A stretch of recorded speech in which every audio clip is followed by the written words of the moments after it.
నాలుగోసారి ముఖ్యమంత్రిగా ఉంటూ చంద్రబాబు నాయుడు గారు ప్రభుత్వాన్ని నడుపుతూ ఉన్నారు. తన ఇంత ఎక్స్‌పీరియన్స్ రాష్ట్రానికి ఏ విధంగా ఉపయోగపడుతుంది అనేది అర్థం కావడం లేదు. అండ్ అదే సమయంలోనే అడ్మినిస్ట్రేషన్ మీద చాలా పట్టుంది అని చెప్పి వాళ్ళ పత్రికలు ఏమంటారు చాలా సంవత్సరాల నుంచి రాసుకుంటూ వచ్చాయి చంద్రబాబు గారికి. కానీ ప్రస్తుత పరిస్థితి చూస్తే అడ్మినిస్ట్రేషన్ మీద పట్టు కనపరాదు. సొంత ఎమ్మెల్యేలు, ఎంపీలు, ప్రజాప్రతినిధుల మీద పట్టు కనపరాదు. ఎక్కడికక్కడ విచ్చలవిడిగా చెలరేగిపోతూ ఉన్న వాళ్ళ కూటమిలో ఉన్న ఎమ్మెల్యేలు శృంగారం, రాజలీలం, అమ్మాయిలను మోసం చేశారు, అబార్షన్, ఇంత దారుణమైనటువంటి అలిగేషన్స్ వస్తున్న ఒక్కరి మీద చర్యలు తీసుకునే ధైర్యం చేసిన చరిత్ర లేదు ఈ 2 ఏళ్ల నుంచి చూసుకుంటే. చివరికి ఎమ్మెల్యేలు వెళ్ళి ఎస్పీ ఆఫీసులలో కూర్చొని, చివరికి బాత్రూంలలో కనుక కూర్చొని గడిలు పెట్టుకొని రోజంతా హల్చల్ చేసి హంగామా చేసిన ఒక్క ఎమ్మెల్యే మీద కూడా చర్యలు తీసుకోవడము, ఒక్క ఎమ్మెల్యే కూడా సీరియస్గా వార్న్ చేయడము, కంట్రోల్ చేయడము లేదు. ఎమ్మెల్యేలు బూడిద కోసం రోడ్లెక్కి కొట్టుకోవడాలు చూసాం. వీళ్ళ నాయకులు చివరికి పోలీసులను తిడుతూ పోలీస్ స్టేషన్ల మీద స్నానాలు చేసి గుడి కొట్టించుకోవడాలు చూస్తూ ఉన్నాం. పోలీసులను తిడుతూ కొన్ని చోట్ల ప్రెజర్ చేస్తూ, మరికొన్ని చోట్ల ఎంపీ ఎమ్మెల్యేలు తిట్టుకుంటూ ఎంపీ మీద అలిగేషన్స్, ఎమ్మెల్యే మీద అలిగేషన్స్ ఇవి చూసాం.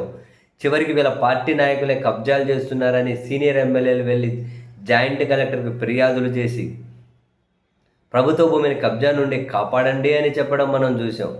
ఇలా మాట్లాడుకుంటూ పోతే ఒకటా రెండా,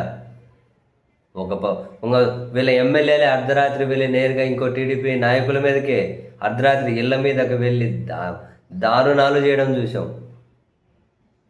ఒకటి కాదు, రెండు కాదు, అసలు నిత్యం ఒకటి. సీరియల్ అయినా కనుక శనివారం ఆదివారం గ్యాప్ వస్తుందేమో కానీ వీళ్ళ పార్టీకి సంబంధించిన వాళ్ళు చేసే దౌర్జన్యాలు, అరాచకాలు, ఈ కథలన్నీ అసలు ఒక్కరోజు కూడా గ్యాప్ లేకుండా కింద స్థాయి నుంచి రాష్ట్ర స్థాయి నేత వరకు ఎక్కడో దగ్గర ఎవరో వారి కథలు ఏమంటారు పతాక శీర్షికలుగా పత్రికల్లో వస్తూనే ఉన్నాయి. కానీ ఒక్కరినైనా కంట్రోల్ చేశారా? కానీ అదిగో చంద్రబాబు గారు సీరియస్, అదిగో సీఎం గారు సీరియస్, అదిగో సీరియస్, ఈ హెడ్డింగ్లుగా అనిపిస్తాయి.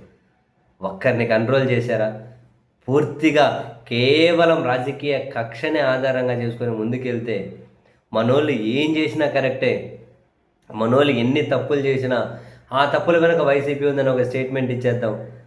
మనోళ్ళు అవినీతి గురించి ఏమైనా ప్రశ్నిస్తే వాళ్ళ వెనక వైసీపీ ఉందని ఒక స్టేట్మెంట్ ఇచ్చేద్దాం అని చెప్పి ఈ విధంగా నడిపించుకుంటూ పోతే నాలుగోసారి ముఖ్యమంత్రి రాష్ట్రానికి ఏం అవసరం, ఏం ప్రయోజనం?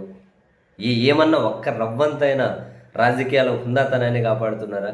రాజకీయాల్లో కక్ష ఏమంటారు ప్రభుత్వాన్ని రాజకీయ కక్షలకు దూరంగా ఏమైనా ఉంచగలుగుతున్నారా? కానీ ఉంచినట్లు ఏమైనా నటించగలుగుతూ ఉన్నారా? ఎన్నికల వరకే రాజకీయం ఉండాలి, కానీ అధికారం వరకు అంటే ప్రభుత్వం వరకు దాన్ని తీసుకురాకూడదని కనీసం మాట మాత్రంగానైనా చెబుతూ ఉన్నారా?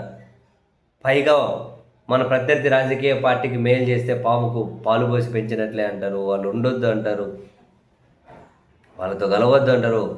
ఇట్లాంటివి మళ్ళీ ఒకరిని కంట్రోల్ చేసింది లేదు, ఒక దౌర్జన్యాన్ని ఆపింది లేదు, ఒక ఆక్రమణను ఆపింది లేదు, ఒకరి మీద చర్యలు తీసుకుంది లేదు.